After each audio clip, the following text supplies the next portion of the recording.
हमने अपना जो जीन ऑफ इंटरेस्ट लेना है और वो किसी ऐसे डीएनए में डाल देना जो डीएनए रेप्लिकेट कर रहा हो खुद। तो मैं एक प्लास्मिड की एग्जांपल लेके आपको थोड़ा सा ब्रीफ कर देता हूँ। तो हमने इसमें क्या किया था जी, मैंने प्लास्मिड को वेक्टर के तौर पे डिजाइन कर लिया था। मैंने उस प्लास्मिड के अंदर एक ओरीसी तो अपने आप ही होता है, कोई ना कोई एंटीबायोटिक रेजिस्टेंट जीन हमने डाल दिया था, कोई ना कोई एक और जीन हमने डाल दिया था, चाहे लैक-जेड स्क्रीनेबल वेक्टर, वो आसान है, वो बात कर लेता हूँ मैं। और इसी के अंदर मैंने जहाँ पे डाल दिया था पॉलीलिंकर। ये मैंने एक वेक्टर के तौर पे इसको डिजाइन किया था प्लास्मिड को, दैट इज PUC19 वेक्टर की मैं एग्जांपल ले रहा हूँ। हम स्क्रीनेबल मार्कर की एग्जांपल ले रहे हैं, सिलेक्टेबल वाला थोड़ा सा मुश्किल हो जाता है, तो सिर्फ ब्रीफ ही करना है। तो मैंने फिर इस तरीके के मैंने प्लास्मिड निकाली बैक्टीरिया से, मैंने कोई बैक्टीरिया पकड़ा, उसकी प्लास्मिड निकाली, प्लास्मिड निकालने के बाद उसको वेक्टर में कन्वर्ट किया, मॉडिफाई किया। अब मेरे पास ये टेस्ट ट्यूब है, इस टेस्ट ट्यूब में ये वाला वेक्टर है, इस टेस्ट ट्यूब के अंदर ये वाला वेक्टर मैंने ले लिया, जिसके अंदर एक एम्पिसिलिन रेजिस्टेंट जीन है, दूसरा लैक-जेड जीन है और तीसरा ओरीसी है। सेम जहाँ पे भी एम्पिसिलिन रेजिस्टेंट जीन है, एक लैक-जेड जीन है और जहाँ पे ओरीसी है। फिर मैंने इसी टेस्ट ट्यूब के अंदर, आपको याद हो, हमने इसी टेस्ट ट्यूब के अंदर अपना जीन ऑफ इंटरेस्ट डाल दिया। अपना जो जीन ऑफ इंटरेस्ट है उसकी 2-4 कॉपी जो भी मेरे पास है, कोई ए जीन, वो डाल दिया। साथ में मैंने इसके रिस्ट्रिक्शन एंजाइम डाल दिए। हाँ जी, तो आपने टेस्ट ट्यूब लेनी है, उसमें हजारों वेक्टर होंगे, वेक्टर ले लेने हैं। वेक्टर आपके सभी इसी तरह के दिखेंगे आपको, इस जो मैंने जहाँ पे बनाए हुए हैं ये सारे वेक्टर सेम हैं। तो इस टेस्ट ट्यूब में हजारों वेक्टर हैं, उसमें मैंने कुछ 2-4 कॉपीज मैंने अपने जीन की डाल दी, साथ में रिस्ट्रिक्शन एंजाइम डाल दिए। तो इसमें क्या हुआ होगा, रिस्ट्रिक्शन एंजाइम जहाँ पे कट करेंगे, क्योंकि पॉलीलिंकर कहाँ डला हुआ है, लैक-जेड जीन में डला हुआ है। तो जब रिस्ट्रिक्शन एंजाइम ने जहाँ पे कट किया इस एरिया में, तो ये फ्रेगमेंट जहाँ से हट गई, सपोज लैक-जेड जहाँ से हट गया, लेकिन हो सकता है वही वापस लग जाए आके। आपका देखो, मैंने क्या सोचा था कि ये जो रिस्ट्रिक्शन एंजाइम जब कट करेगा तो ये फ्रेगमेंट जहाँ से हट जाएगी, और अगर फ्रेगमेंट हट गई जहाँ से तो आपका जीन वहां पे आ सकता है। लेकिन पहले केस में क्या हो गया, वो फ्रेगमेंट वहां से हट तो गई लेकिन वही वापस लग गई। तो ये मेरे पास ए टाइप ऑफ प्लास्मिड बन गई जिसमें कोई चेंज नहीं आया। लेकिन दूसरे केस में क्या हुआ, जब कट लगा तो लैक-जेड वहां से हट गया, लैक-जेड जीन की जो फ्रेगमेंट थी वो वहां से हट गई और उसकी जगह आपका जीन आ गया।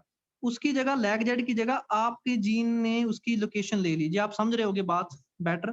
तो मतलब आपका ए जीन वहां पे लग गया। तो this is B type of plasmid. तो अब इस टेस्ट ट्यूब में आपके पास दो तरह के वेक्टर हैं। जो ए टाइप वेक्टर है वो नॉन रिकॉम्बिनेंट वेक्टर है, और जो बी टाइप वेक्टर है वो रिकॉम्बिनेंट वेक्टर है। तो इस टेस्ट ट्यूब में दो तरह की आपको दिख कुछ भी नहीं रहा सोल्यूशन के अंदर, लेकिन मुझे ये पता है कि इस टेस्ट ट्यूब में दो तरह के वेक्टर हैं। एक वो जिसने आपकी फ्रेगमेंट को पिक कर लिया, और दूसरा वो जिसने आपकी फ्रेगमेंट को पिक नहीं किया। तो जिस वेक्टर के अंदर आपका जीन गया ही नहीं, जिस वेक्टर ने आपके जीन को उठाया ही नहीं, वो नॉन रिकॉम्बिनेंट वेक्टर है। और जिस प्लास्मिड ने आपके जीन को उठा लिया और लैक-जेड वाला जीन बाहर निकाल दिया, तो वो रिकॉम्बिनेंट वेक्टर है। तो रिकॉम्बिनेंट वेक्टर में एक आप टॉपिक पढ़ते हो इंसर्शनल इनएक्टिवेशन।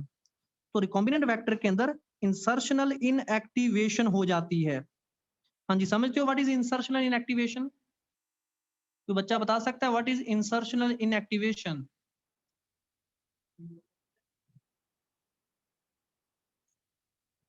बताइए जी बच्चों, इंसर्शनल इनएक्टिवेशन क्या होता है? जी डेफिनेशन आएगी आपको एग्जाम में, फाइनल में। कोई भी बच्चा बताइए, बोलो। एक तो आप लोग बोलती नहीं हो। Our gene of हाँ जी interest बोलिए। inactivates the gene of interest inactivates the expression of the lactate gene. हाँ, एक्सप्रेशन नॉट ओनली लैक-जेड, किसी भी जीन का, किसी भी दूसरे जीन का ना, बिल्कुल ठीक है। यानी कि जब देखो यहाँ पे तो लैक-जेड हटा ही नहीं, तो यहाँ पे तो लैक-जेड काम कर रहा है। लेकिन जब आपका जीन लैक-जेड जीन के अंदर इंसर्ट हो गया तो लैक-जेड जीन का तो फंक्शन खत्म हो गया ना। That is called insertional inactivation. तो अब आपके पास ये जो टेस्ट ट्यूब है, देखो पहला काम आपने क्या किया था, आपने बैक्टीरिया लिया था। अगर मैं स्टार्टिंग से चलूं, आपने उस बैक्टीरिया की प्लास्मिड निकाली थी। प्लाज्मिड निकालने के बाद आपने उसको एज ए वेक्टर डिजाइन किया था। वेक्टर डिजाइन करने के बाद आपने उसके अंदर अपना जीन ऑफ इंटरेस्ट डाला। जीन ऑफ इंटरेस्ट डालने के बाद आपने क्या किया जी? हाँ जी, नेक्स्ट स्टेप क्या था हमारा? आपने जो सारी टेस्ट ट्यूब का जो प्रोडक्ट था वो यहाँ पे पोर कर दिया। आपने बैक्टीरिया कल्चर किया, बैक्टीरियल कल्चर, और बैक्टीरियल कल्चर करने के बाद यहाँ पे आपने अपना ये जो टेस्ट ट्यूब थी, ये जिस टेस्ट ट्यूब के अंदर 2 तरह के वेक्टर हैं, ये टेस्ट ट्यूब आपने यहाँ पे पोर कर दी। तो अब इस टेस्ट ट्यूब में 2 तरह की प्लाज्मिड थी, A type plasmid, B type plasmid. अब ये मान लो कि पहला बैक्टीरिया, ये दूसरा बैक्टीरिया, ये तीसरा। पहले बैक्टीरिया ने कोई भी प्लाज्मिड नहीं उठाई, तो ये कौन सा बैक्टीरिया, इसको हम क्या नाम देते हैं? Non transformed cell. ये तो ट्रांसफॉर्म्ड ही नहीं हुआ, इसने तो कोई प्लाज्मिड उठाई नहीं। दूसरे वाले बैक्टीरिया ने ए वाली प्लाज्मिड उठा ली, लेकिन ए वाली प्लाज्मिड कौन सी है जी? रिकॉम्बिनेंट है कि नॉन रिकॉम्बिनेंट? और तीसरे वाले ने बी वाली प्लाज्मिड उठा ली। तो अब इन दोनों के नाम बताइए मुझे। हाँ जी, सेकंड बैक्टीरिया का क्या नाम है, थर्ड बैक्टीरिया का क्या नाम है? देखो, ये तो इसने तो कोई प्लाज्मिड उठाई नहीं, ये तो नॉन ट्रांसफॉर्म्ड है। इसने भी प्लाज्मिड उठा ली, इसने भी प्लाज्मिड उठा ली, तीसरे बैक्टीरिया ने भी। कल्चर में जो 3 बैक्टीरिया हैं, तो ये है तो जो दोनों ट्रांसफॉर्म्ड, लेकिन ये ट्रांसफॉर्म्ड नॉन रिकॉम्बिनेंट है और ये ट्रांसफॉर्म्ड रिकॉम्बिनेंट है। तो आपके पास पूरे कल्चर में, पेट्री डिश में 3 टाइप के बैक्टीरिया होंगे। आपको इनकी लोकेशन नहीं पता कि कौन सा कहाँ है, बट मुझे ये पता है कि इस पूरी पेट्री डिश में 3 टाइप के बैक्टीरिया होंगे। एक वो बैक्टीरिया जिसने कोई प्लाज्मिड नहीं उठाई, जो कि नॉन ट्रांसफॉर्म्ड सेल है। एक वो जिसने ए वाली प्लाज्मिड उठा ली, और ए वाली प्लाज्मिड में तो कोई आपका जीन है ही नहीं, वो तो नॉन रिकॉम्बिनेंट वेक्टर है। तो वो ट्रांसफॉर्म तो है, ये बैक्टीरिया, इसको मैं लिखूंगा ट्रांसफॉर्म्ड बट नॉन रिकॉम्बिनेंट। और जो तीसरा है वो ट्रांसफॉर्म्ड भी है और वो रिकॉम्बिनेंट भी है। तो आप इन तीनों में से कौन से बैक्टीरिया को मल्टीप्लाई कराना चाहते हो जी? फर्स्ट को, सेकंड को, या थर्ड को? चलो इतना तो बता दो। थर्ड। हमें, हाँ बिल्कुल थर्ड। हमें इसी बैक्टीरिया को ग्रो कराने का फायदा है ना, क्योंकि इसी के पास आपका जीन ऑफ इंटरेस्ट है, क्योंकि इसी के पास आपका ए जीन है। तो आप इस बैक्टीरिया को भी ग्रो नहीं करना चाहते, इसको भी ग्रो नहीं करना चाहते, इसको भी, लेकिन इसको ग्रो करना चाहते हो। पर ये कौन सा आपको दिख रहे हैं? उसके लिए तो आपको इन दोनों को इससे अलग करना होगा। तो अलग करने के लिए फिर हम, नेक्स्ट स्टेप क्या होता है जी अलग करने का? हाँ जी, तो हम यहाँ पे क्या करेंगे? स्क्रीनिंग करेंगे, सिलेक्शन करेंगे, जिसको सिलेक्शन भी बोला जाता है। हाँ जी, फर्स्ट राउंड ऑफ सिलेक्शन होगी। तो फर्स्ट राउंड ऑफ सिलेक्शन में किसको अलग किया जाता है जी? नॉन ट्रांसफॉर्म सेल को ट्रांसफॉर्म सेल से, यानी कि पहले राउंड में हम इसको मार देंगे, ये 2 बचा लेंगे। तो इसके लिए हमें क्या करना होगा जी? तो मुझे यहाँ पे ऐड करनी होगी कौन सी ड्रग? एम्पिसिलिन। अगर मैं एम्पिसिलिन डालूंगा तो इन तीनों में से कौन सा बैक्टीरिया मर जाएगा और कौन सा नहीं मरेगा, बताइए।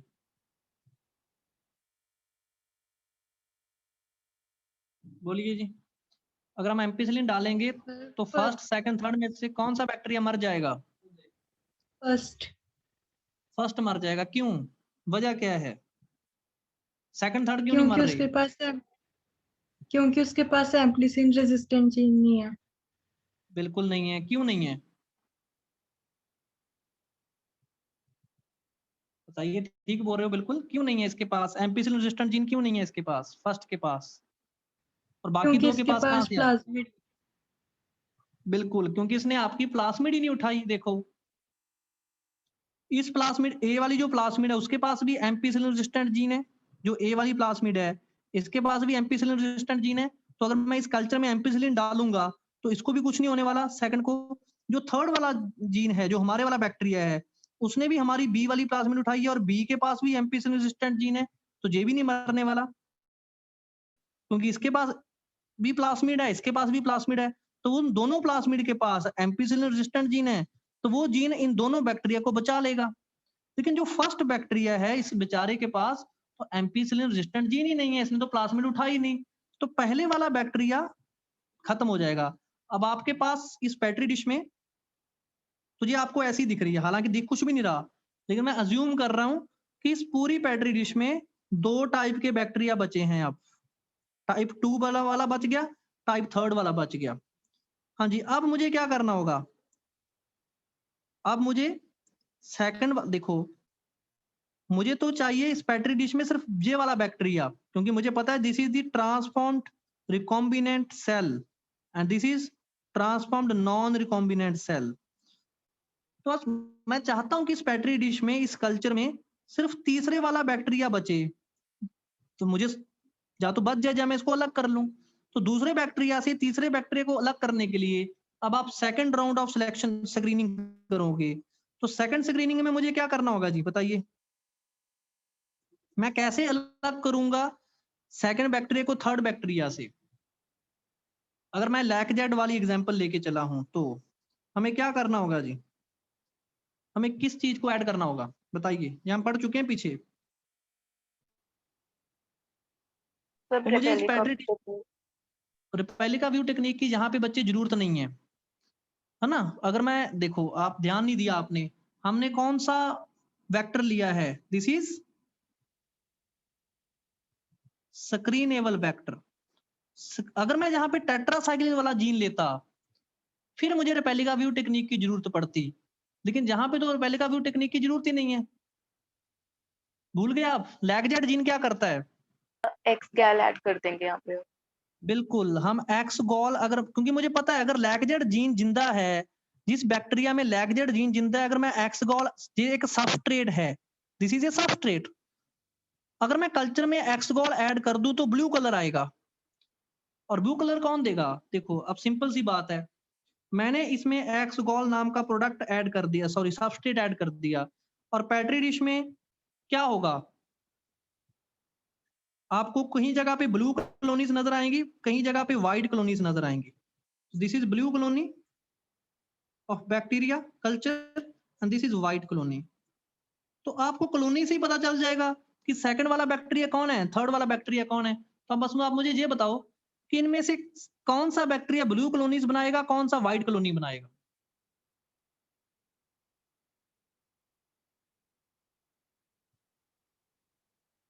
हाँ जी, तो ए अगर आप वाला ये ब्लू बता दो, ए वाला ब्लू कॉलोनी बनाएगा और बी वाला व्हाइट, क्यों? वाइट, तो उसके पास बिल्कुल ठीक लैक्टेट है, चेन होगा। बिल्कुल ठीक बोल। देखो, जो ए वाला बैक्टीरिया है, ये वाला, इसके पास तो सारे ये तो नॉर्मल बैक्टीरिया है, इसके पास तो एम्पिसिलिन रेजिस्टेंट जीन भी है, इसके पास तो लैगजेट जीन भी है। तो अगर जिस बंदे के पास लैगजेट जीन है, अगर एक्सगाल आप उसको दोगे तो वो तो ब्लू कलर का प्रोडक्ट बनाएगा बनाएगा। और आपका जो बैक्टीरिया है उसके पास एम्पिसिलिन वाला जीन तो था, लेकिन लैगजेट की जगह तो आपका जीन लग गया, आपका जीन ऑफ इंटरेस्ट। तो लैगजेट जीन तो आपके वाले बैक्टीरिया में काम ही नहीं कर रहा, जहां पे तो इंसर्शनल इनएक्टिवेशन हो गई है। तो इसलिए जो रिकॉम्बिनेंट कॉलोनी होगी, ये जो व्हाइट एरिया आपको दिख रहा है पेट्री डिश में, तो व्हाइट एरिया की जो कॉलोनीज हैं सारी, वो आपके वाला ही बैक्टीरिया है। तो इसमें तो आपको आइसोलेट करना इजी नहीं हो गया? अब आसानी से आप एक नई पेट्री डिश के अंदर जो व्हाइट वाली कॉलोनीज हैं, जो व्हाइट बैक्टीरिया वाली कॉलोनीज हैं, उनको उठा के एक न्यू कल्चर कर लोगे, और फिर जहां से अपना जो जीन ऑफ इंटरेस्ट है वो दोबारा से आइसोलेट कर लोगे। ये है जी क्लोनिंग की ब्रीफिंग। ये हम ऑलरेडी डिटेल में पढ़ चुके हैं, लेकिन फिर भी आज हमने, क्योंकि थोड़ा सा कंफ्यूजिंग टॉपिक है इसमें, तो बताना पड़ता है आपको, बार बार ये चीजें पढ़ानी पड़ेंगी, फिर ही आप इस चीज को ज्यादा अंडरस्टैंड कर सकते हो। हाँ जी, जिस बच्चे ने भी जो बोला था ब्रीफ करने को, उसको क्लियर होगी बात सारी, या अभी भी कोई डाउट है?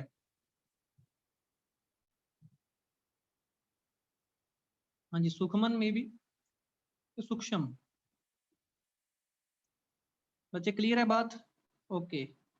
हाँ जी, नेक्स्ट कोई और डाउट किसी बच्चे को इस चैप्टर के अंदर, पार्ट 1 बायोटेक्नोलॉजी के अंदर? ये 3 ही मेन टॉपिक हैं, इलेक्ट्रोफोरेसिस, पीसीआर एंड क्लोनिंग। इसमें कोई और कंफ्यूजन हो किसी बच्चे को तो बताइए जी।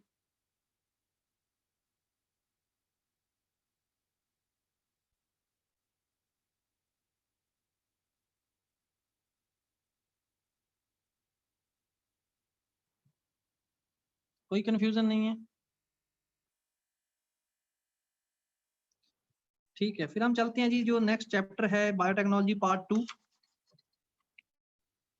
तो उसमें हमने एप्लीकेशंस डिस्कस करनी है, applications of biotechnology in various fields, in medicine industry, in agriculture या हेल्थ के अंदर क्या क्या एप्लीकेशंस हैं।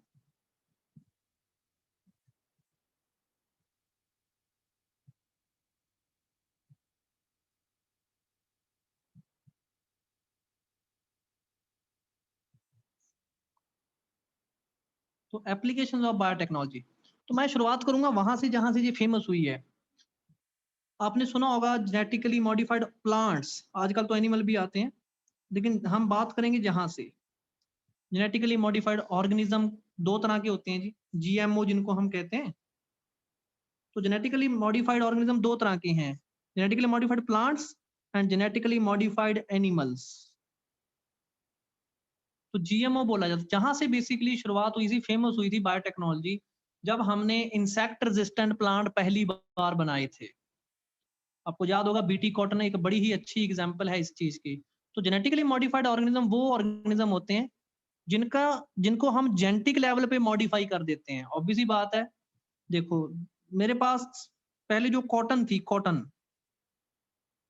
वो थी देसी कॉटन, इसको देसी कॉटन कहा जाता है। और फिर हमने यहां से पैदा कर ली बीटी कॉटन,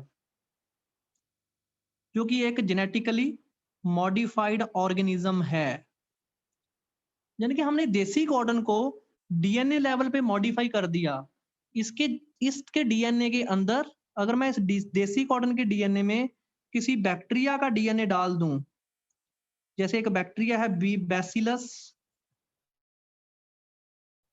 थुरिनजेंसिस, तो बैसिलस थुरिनजेंसिस नाम का एक बैक्टीरिया है जी। उसके बैक्टीरिया के अंदर एक जीन मिलता है, दैट इज क्राई जीन। और वो क्राई जीन जो है, उसका जो प्रोडक्ट है, जो क्राई प्रोटीन है, वो बड़ी इंपॉर्टेंट है, क्योंकि वो इंसेक्ट को किल कर सकती है, इंसेक्ट को मार सकती है, और खासकर वो इंसेक्ट जो कॉटन को डैमेज करता है। तो हमने क्या किया, फिर जो बैक्टीरिया ढूंढा, उसका क्राई जीन इस देसी कॉटन में डाल दिया, और इस क्राई जीन के अंदर, इस देसी कॉटन के अंदर अब वो क्राई जीन आ गया। तो ये तो डीएनए लेवल, मैंने देसी कॉटन को डीएनए लेवल पे मॉडिफाई कर दिया, क्योंकि उसके अंदर तो ये क्राई जीन है ही नहीं था। देखो देसी कॉटन का जो डीएनए है, देसी कॉटन के डीएनए में तो क्राई जीन कहीं नहीं था। तो मैंने एक बैक्टीरिया ढूंढा, उस बैक्टीरिया का नाम था बैसिलस थुरिनजेंसिस, उसके पास एक जीन था क्राई जीन। क्राई जीन का जो प्रोडक्ट होता है, ऑब्वियस सी बात है हर एक जीन का एक प्रोडक्ट होता है, आपको पता ही, अब तो आपने मॉलिक्यूलर बेसिस ऑफ इनहेरिटेंस पढ़ा है चैप्टर, कि कैसे डीएनए का प्रोडक्ट कैसे बनता है, जीन का प्रोडक्ट ट्रांसक्रिप्शन होती है, ट्रांसलेशन होती है, प्रोटीन बन जाती है। तो वो जो प्रोडक्ट है क्राई जीन का, आफ्टर ट्रांसक्रिप्शन ट्रांसलेशन जो भी प्रोटीन बनती है, जो भी प्रोडक्ट बनता है, उसके पास ये एबिलिटी है कि वो इंसेक्ट को मार सकता है, और खासकर वही इंसेक्ट, उसी फैमिली के इंसेक्ट जो कॉटन को डैमेज करते हैं। तो मेरे लिए तो बड़ा फायदे वाली बात होगी। तो मैंने वो जीन निकाला, देसी कॉटन के अंदर डाल दिया, लेकिन अब वो जो देसी कॉटन है वो डीएनए लेवल पे मॉडिफाई हो गई। तो दैट इज वाई उसको हमने नाम दिया बीटी कॉटन। इसको फेमसली बोला जाता है जेनेटिकली मॉडिफाइड ऑर्गेनिज्म या जेनेटिकली मॉडिफाइड प्लांट। इसलिए हम बायोटेक्नोलॉजी के जो प्रोडक्ट होते हैं, चाहे आप इसको रिकॉम्बिनेंट बोलो, रिकॉम्बिनेंट कॉटन बोलो, एक ही बात है, लेकिन ज्यादा बेटर वर्ड हम यूज करते हैं जेनेटिकली मॉडिफाइड प्लांट्स या जेनेटिकली मॉडिफाइड ऑर्गेनिज्म। तो ये होते हैं जीएमओ, जो हम डीएनए लेवल पे मॉडिफाई कर देते हैं। जरूरी नहीं कि अगर कोई बाहर से जीन डाला तभी ये जेनेटिकली मॉडिफाइड ऑर्गेनिज्म कहलाता। अगर मैं इसके डीएनए में ही कुछ चेंज लगा दूं, बाहर से मैंने कुछ नहीं डाला, किसी बैक्टीरिया से, किसी अदर प्लांट से कुछ नहीं किया, मैंने देसी कॉटन के जीन के साथ ही, डीएनए के साथ ही थोड़ी बहुत छेड़छाड़ कर दी। सपोज कोई कॉटन है, ये उसका डीएनए है, मैंने इसी के अंदर कोई चेंज लगा दिया, कोई बेस ऐड कर दिया, कोई जीन डिलीट कर दिया, तो जो दूसरी कॉटन पैदा हुई, एक और वैरायटी जो पैदा हो गई, वो जेनेटिकली मॉडिफाइड ऑर्गेनिज्म कहलाएगा। तो ये कई बच्चों को यही डाउट रहता है कि जी अगर हम किसी बाहर से जीन डालेंगे, किसी दूसरे प्लांट से, दूसरे बैक्टीरिया से जीन डालेंगे, तभी वो जेनेटिकली मॉडिफाइड ऑर्गेनिज्म कहलाएगा। ऐसा नहीं होता। अगर आप किसी प्लांट, किसी बैक्टीरिया, जो मर्जी आप ले लो, प्लांट ले लो, एनिमल ले लो, बैक्टीरिया ले लो, उसके डीएनए में कोई चेंज लगा दो तो हमने मॉडिफाई किया ना, that is why genetically modified organism. हमने उसको जेनेटिक लेवल पे मॉडिफाई करना है। फिर चाहे आप किसी बाहर से जीन लाके डाल दो, चाहे आप उसी का कोई जीन निकाल दो, जो मर्जी करते रहो आप लोग, आपके हाथ में है। किसी जीन के एक्सप्रेशन को कम कर दो, किसी जीन के एक्सप्रेशन को ज्यादा कर दो। किसी जीन का प्रोडक्ट आपको, कोई इसमें ए जीन है, आपने कहीं से नहीं डाला, इसी का जीन है कॉटन का ही, आपने उसके जीन के एक्सप्रेशन को हाई करना है। आप चाहते हो कि ये जीन ज्यादा एक्सप्रेस करे, तो उसको हाई एक्सप्रेस करवा सकते हो आप, चेंज लगा के इसके अंदर। किसी कोई जीन है बी जीन, उसको आप कम एक्सप्रेस करा सकते हो। आपको लगता है कि बी जीन जो है गड़बड़ कर रहा है, तो उसको हम चाहते हैं कि वो एक्सप्रेस कम करे, अपना प्रोडक्ट कम दे, तभी प्लांट का फायदा होगा, हमारा फायदा होगा। तो हम बी जीन को कम, तो मतलब डीएनए लेवल, डीएनए के ऊपर कोई भी छेड़छाड़ करनी है आपने, तो उसी को बोला जाता है मॉडिफिकेशन। वो मॉडिफिकेशन ही कहलाता ना। आप कोई भी चीज है उसको चेंज कर दो, वो मॉडिफाई कर दिया आपने। तो मॉडिफाई करने के लिए चाहे कुछ बाहर से ले आओ, चाहे कुछ बाहर से ना भी लाओ, उसको वैसे ही जो उसके पास है अवेलेबल है उसी को चेंज कर लो। तो ये होते हैं जेनेटिकली मॉडिफाइड ऑर्गेनिज्म। और बायोटेक्नोलॉजी ने सबसे पहले जो बनाया था वो देसी कॉटन को ही कन्वर्ट किया था बीटी कॉटन में। अब वजह क्या पड़ गई, जरूरत क्या पड़ गई कि हमें जी देसी कॉटन को बीटी कॉटन में कन्वर्ट करना पड़ा? तो उसकी वजह एक बड़ी ही साफ थी बच्चों। जो देसी कॉटन थी, खासकर वो पंजाब के जो मालवा बेल्ट है, जो सेंट्रल बेल्ट है मालवा में, बठिंडा बेल्ट, वहां पे काफी साल ग्रो की गई। ड्यूरिंग ग्रीन रेवोल्यूशन 1960 से लेके अप्रोक्सीमेटली 2000 जो ईयर है, उसमें देसी कॉटन की जो सोइंग थी वो बहुत ज्यादा होती थी पंजाब में। अभी भी कुछ एरिया में होती है। तो खासकर जो मालवा एरिया है, बठिंडा वाली साइड का, बठिंडा, मुक्तसर, फाजिलका, फरीदकोट, तो वहां पे बहुत इन 40-40 ईयर्स के अंदर इतनी ज्यादा कॉटन ग्रो की, देसी कॉटन, क्योंकि और तो कोई फसल होती नहीं थी उस टाइम वहां पे, तो लोग कॉटन ही ग्रो करते रहे। और ग्रीन रेवोल्यूशन का जो टाइम था, तो ग्रीन रेवोल्यूशन के टाइम नए नए पेस्टिसाइड, नए नए सरकार ने मंजूरी दी थी कि जी आप इंसेक्टिसाइड को यूज कर सकते हो, आप पेस्टिसाइड को यूज कर सकते हो। क्योंकि हमारी जो आफ्टर इंडिपेंडेंस, तो 1947 के बाद हमारे देश के हालात बड़े खराब थे, कुछ ठीक नहीं थे हालात। तो हम लोगों ने सोचा कि हमारा जो देश है उसकी इकोनॉमी को अगर बढ़ाना है तो कैसे बढ़ाया जाए, एकदम हम अप कैसे कर सकते हैं अपनी इकोनॉमी। तो इंडिया जो थी एक एग्रीकल्चर लैंड रही है हमेशा से ही। तो फिर ग्रीन रेवोल्यूशन लेके आए। तो ग्रीन रेवोल्यूशन में हमने इंसेक्टिसाइड, पेस्टिसाइड, फर्टिलाइजर का धड़ाधड़ यूज करना शुरू कर दिया। किसानों को मंजूरी दे दी कि अब जो मर्जी फसल पे जो मर्जी इंसेक्टिसाइड, पेस्टिसाइड यूज करो, बस हमें यील्ड चाहिए, हमें हाई यील्ड चाहिए। क्योंकि अगर यील्ड हाई होगी, चाहे वो कॉटन है, वीट है, जो मर्जी फसल है आपकी, रबी क्रॉप है, खरीफ क्रॉप है, तो उनकी अगर यील्ड हाई होगी तभी हमारी इकोनॉमी बूस्ट होगी। तो इससे इकोनॉमी को तो बहुत फायदा हुआ। क्योंकि जो देसी कॉटन थी उसके ऊपर बच्चे एक इंसेक्ट है आर्थ्रोपोड का, एक जो लेपिडोटेरा, लेपिडोटेरा नाम का जो ग्रुप है, इंसेक्ट का एक ऑर्डर है जी। तो इस फैमिली के, इस ऑर्डर के जो इंसेक्ट थे, वो देसी कॉटन को खत्म कर देते थे। इतनी ज्यादा तादाद में वो, आप देख सुना ही होगा आपने, देसी कॉटन के ऊपर जो अमेरिकन सुंडी है वो ग्रो करती है, वो रहती है, तो वो सारे पत्ते खा जाती है, सारे फ्रूट खा जाती है। तो देसी कॉटन की तो यील्ड ही बड़ी कम होती थी 1960 से पहले। तो 1960 से पहले देसी कॉटन तो ग्रो हो रही थी, लेकिन उसकी यील्ड बहुत पुअर थी।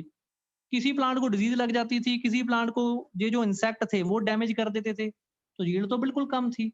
तो फिर 1960 में ग्रीन रेवोल्यूशन आई और उसने मंजूरी दे दी इंसेक्टिसाइड, पेस्टिसाइड के धड़ाधड़ यूज को। तो किसान क्या करने लगा, किसान ने इस देसी कॉटन के ऊपर अगर उसकी यील्ड हाई करनी है, तो हाई यील्ड लेने के लिए जो फार्मर थे बेचारे, वो देसी कॉटन ग्रो करते थे और उसके ऊपर इंसेक्टिसाइड, पेस्टिसाइड यूज करते रहे। और उससे क्या होगा, यील्ड एकदम हाई होगी, क्योंकि अब ना तो उसके ऊपर इंसेक्ट अटैक कर रहा है, ना उसको कोई बीमारी लग रही है, डिजीज लग रही है। तो हमारा जो यील्ड हाई करने का जो ख्वाब था वो तो पूरा हो गया। लेकिन अब एक नई मुश्किल सामने खड़ी होगी, अब नई दिक्कत सामने खड़ी होगी। अगर आप इतना इंसेक्टिसाइड, पेस्टिसाइड यूज कर रहे हो और पिछले 40 ईयर से आप करते आ रहे हो, तो उससे क्या होगा जी? हाँ जी, क्या दिक्कत होगी, क्या प्रॉब्लम हो जाएगी इससे? अगर हम ज्यादा इंसेक्टिसाइड यूज करते हैं आजकल फसलों पे, या पेस्टिसाइड यूज करते हैं, तो क्या प्रॉब्लम आती है हमें सबसे बड़ी, बताइए बच्चों।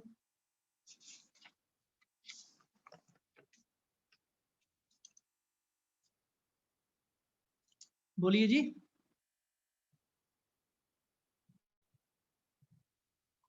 किसी को नहीं पता क्या होता है सर बच्चों कैंसर। Insecticide pesticide? हाँ जी, कैंसर हो जाएगा। बिल्कुल ठीक है, कैंसर तो हो जाएगा। क्यों हो जाएगा कैंसर, कैसे हो जाएगा, वजह क्या है? देखो, अगर आप 40 इयर्स तक कॉन्टिन्यूसली पेस्टिसाइड और इंसेक्टिसाइड को यूज कर रहे थे, जो कि 1960 से लेके 2000 तक मैं आपको बोल रहा हूँ धड़ाधड़ यूज किए गए यील्ड को बढ़ाने के लिए, तो अल्टीमेटली तो ये पोल्यूटेंट है ना, ये तो पोल्यूटेंट है, और वो सॉइल में चले गए और सॉइल के अंदर वाटर टेबल तक पहुंच गए वो, और वही पानी नीचे से निकाल के लोग पीते हैं, तो वाटर को तो लोग ड्रिंक करते हैं। तो जब लोग पानी वही पी रहे हैं, जब इतना गंदा पानी पी रहे हैं, तो उन 40 इयर्स में सॉइल को इतना ज्यादा पोल्यूशन कर दिया, वाटर पोल्यूशन हो गया, सॉइल पोल्यूशन हो गया। अल्टीमेटली वो सारे इंसेक्टिसाइड पेस्टिसाइड थोड़ी कहीं जाते हैं, वो तो सॉइल में रहते हैं, वो तो वाटर में रहते हैं। और वो पानी अगर आप पियोगे और उस सॉइल का अगर आप प्रोडक्ट खाओगे, फूड खाओगे, तो अल्टीमेटली तो ये तो फूड चेन का हिस्सा हो गए। अल्टीमेटली ये जो इंसेक्टिसाइड पेस्टिसाइड हमने यूज किए, वो तो फूड चेन का पार्ट बन गए, और अगर वो फूड चेन का पार्ट बन गए हैं, तो ये तो म्यूटेशन कॉज करते हैं इंसेक्टिसाइड पेस्टिसाइड हमारे डीएनए में, and it leads to cancer. तो कैंसर होना शुरू हो गया। क्यों हो रहा है आजकल, हम देख रहे हैं सबसे ज्यादा कैंसर सेंट्रल बठिंडा का जो रीजन है, मालवा का जो सेंट्रल पार्ट है, बठिंडा में सबसे ज्यादा कैंसर क्यों है? क्यों वहां से एक जो ट्रेन चलती है बीकानेर की तरफ, बीकानेर जो है राजस्थान में, उसको कैंसर ट्रेन के नाम से क्यों जाना जाता है? हालांकि वो तो नॉर्मल ट्रेन है, नॉर्मल पैसेंजर ट्रेन है, क्योंकि उसमें जो लोग हैं बठिंडा सेंट्रल एरिया के, मालवा सेंट्रल एरिया के, बठिंडा मुक्तसर एरिया के, उनको इतने ज्यादा कैंसर की प्रॉब्लम है कि वो अपना इलाज कराने बीकानेर जाते हैं। और उस ट्रेन में अगर आप चढ़ जाओ रात के समय 9 बजे, तो आपको मैक्सिमम जो बंदे हैं जो सफर कर रहे होंगे, 90% जो लोग हैं वो आपको बीकानेर की तरफ हॉस्पिटल में जाते हुए दिखाई देंगे। किसी से भी बात कर लेना रैंडमली, वो बोलेगा कि कैंसर का इलाज कराने बीकानेर जा रहे हैं। दैट इज वाई उस ट्रेन का नाम रखना पड़ा कैंसर ट्रेन। रखना तो क्या पड़ा, पक गया नाम कैंसर ट्रेन। वजह क्या थी, उसके पीछे की कहानी ये है कि जो ग्रीन रेवोल्यूशन ने हमारे उस एरिया को पोल्यूशन से भर दिया, तो पोल्यूशन होने की वजह से, इंसेक्टिसाइड पेस्टिसाइड के यूज होने की वजह से कैंसर होना शुरू हो गया लोगों को। तो फिर हमें जरूरत पड़ी कि ये तो गलत हो रहा है। फिर हमें समझ आई थोड़े टाइम बाद, तब तो हमारी वो जरूरत थी, नीड ऑफ द आवर थी।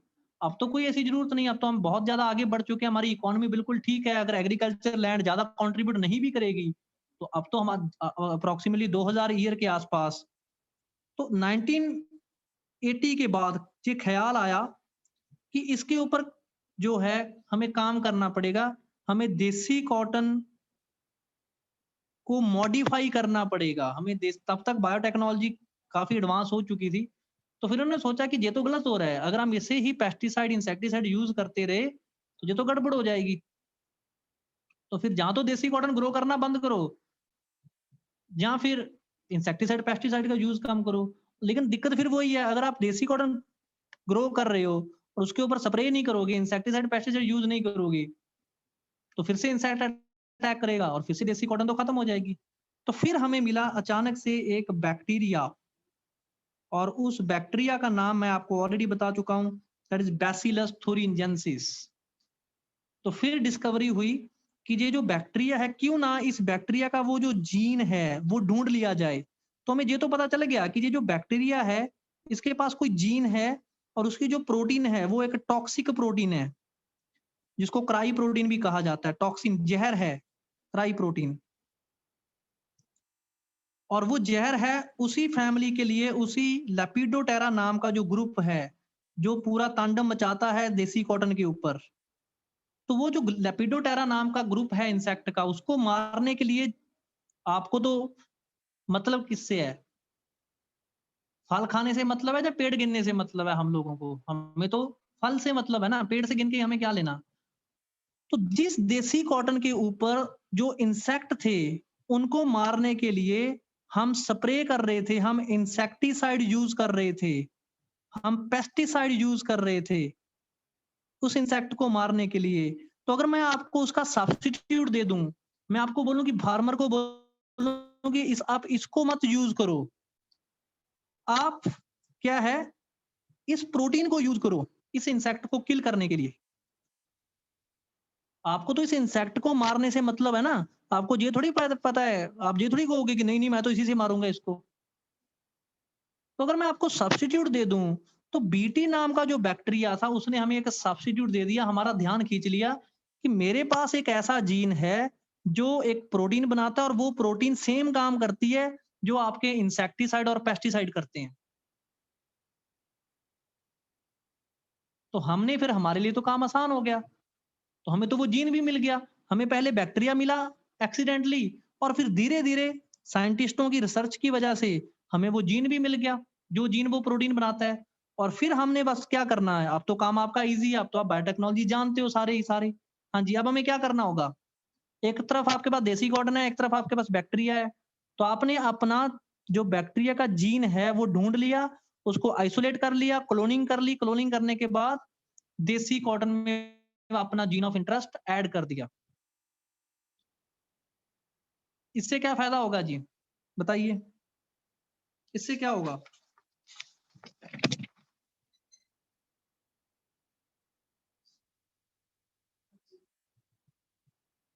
तो हाँ जी, मैंने क्राई जीन उठाया, इधर से मैंने देसी कॉटन का डीएनए लिया, बायोटेक्नोलॉजी के थ्रू ये जीन मैंने इसमें इंसर्ट कर दिया। तो अब जो देसी कॉटन का डीएनए है, वो तो जेनेटिक लेवल पे मॉडिफाई हो गया, क्योंकि उसके अंदर कौन-सा जीन आ गया जी? उसके अंदर कौन-सा जीन इंसर्ट हो गया? Cry gene. और जो प्लांट है, जिसको मैं देसी कॉटन कह रहा था, उसका मैंने नाम रख दिया बीटी कॉटन अब। क्योंकि इस कॉटन में अब बैसिलस thuringiensis का जो क्राई जीन है, वो भी तो ऐड है और इसलिए ये बोला जाता है इसको जेनेटिकली मॉडिफाइड प्लांट। तो अब ये जो बीटी कॉटन है, इसके अंदर हमारे क्राई जीन है। तो जब इस बीटी कॉटन को कोई इंसेक्ट ईट करेगा, तो क्या होगा जी? जब कोई इंसेक्ट आएगा, बीटी कॉटन को खाएगा आके, ईट करेगा इसको, तो उसकी डेथ हो जाएगी, वो मर जाएगा। क्योंकि क्योंकि बीटी कॉटन के अंदर क्राई नाम की टॉक्सिन अंदर ही बननी शुरू होगी। हमने प्लांट के अंदर ही जहर पैदा कर दिया। अब देसी कॉटन में तो कोई जहर नहीं था। हमने जब देसी कॉटन के अंदर बीटी जीन डाला, तो अब वो जो क्राई प्रोटीन है, जो पहले बैक्टीरिया में बन रही थी, अब वो कॉटन में भी तो बनेगी, क्योंकि जीन हमने कॉटन के अंदर डाल दिया। तो कॉटन के अंदर ही जहर बनना शुरू हो गया, क्राई टॉक्सिन। और जब कोई इंसेक्ट उसको खाता है तो वो मर जाता है। तो धीरे-धीरे इंसेक्ट ने लर्न कर लिया कि मुझे इस प्लांट को नहीं खाना। तो आपका जो प्लांट था वो प्रोटेक्ट हो गया इंसेक्ट से। समझ गए ना? लेकिन ये भी याद रखना है, ये जो प्रोटीन प्लांट में बनती है वो प्रोटॉक्सिन बनती है, प्रोटॉक्सिन। वो प्लांट को कुछ नहीं कहती, क्योंकि प्लांट के अंदर वो प्रोटीन इनएक्टिव होती है, इनएक्टिव। ऐसा नहीं सोचना कि जी बीटी कॉटन में जहर बन रहा है, तो फिर बीटी कॉटन जो है उसको कोई नुकसान होता होगा। तो है तो जहर, बट बीटी कॉटन को वो प्रोटीन कुछ नहीं कहती, क्योंकि वो प्रोटॉक्सिन के रूप में पैदा होती है। जब वो प्रोटॉक्सिन इंसेक्ट की गट में जाती है ना, तो वहां पे उसको एक स्पेसिफिक पीएच मिलती है। तो उसी पीएच पे जाके वो प्रोटीन एक्टिव होती है। तो ये बड़ा इंपॉर्टेंट क्वेश्चन आता है। पूछा जाता है कि जो टॉक्सिन बनती है बीटी जीन से, क्राई जीन से, वो प्लांट को क्यों नहीं कुछ करती? क्योंकि प्लांट के अंदर वो टॉक्सिन इनएक्टिव फॉर्म में पैदा होती है। वो प्रोटीन किसी खास पीएच पे ही एक्टिव होगी और वो पीएच उसको इंसेक्ट की गट में जाके मिलती है। तो जब इंसेक्ट उसको कॉटन के लीफ को खाएगा, लीफ के अंदर जो प्रोटॉक्सिन है, वो उसको खास पीएच मिल जाएगी, स्पेसिफिक पीएच। और आपका जो इंसेक्ट है, उसकी जो गट है उसके अंदर होल हो जाएंगे और वो ऑस्मो रेगुलेशन को मेंटेन नहीं कर पाएगा इंसेक्ट। और उसकी जो फूड चेन है वो, सॉरी, जो फूड पाइप है वो कोलैप्स कर जाएगी, उसका दम घुटने से वो मर जाएगा। तो ये है इसके पीछे की कहानी। समझ आई जी बात बीटी टॉक्सिन के बारे में सभी को?